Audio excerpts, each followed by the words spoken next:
Hey out there, my name is Sam Rosenfeld. I'm a technology teacher and a database administrator in Southern Connecticut. Over the past few weeks, we've seen a number of schools switch to distance learning, and I'm creating this video series in order to help you and other schools prepare your faculty, staff, administration, and students for distance learning. Now, it may seem like a daunting task, but with enough preparation and enough determination, you can get ready for distance learning.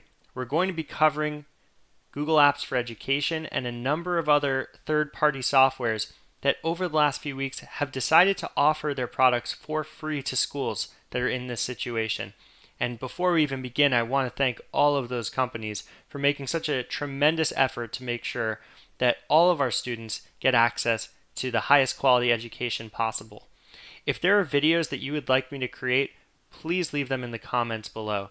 And I implore you to subscribe to this channel and share this channel, especially with those from schools that are in the most need for professional development in distance learning. There are a lot of schools that were caught by surprise by this sudden change, and we're not quite sure how long this is going to last.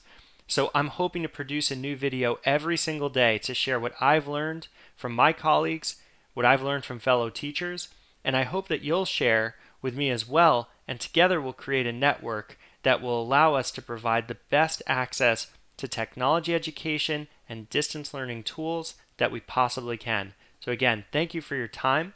If you have a moment, please subscribe to this channel by clicking the little subscribe button and share these videos with your friends. Take a look at the ones that are already up.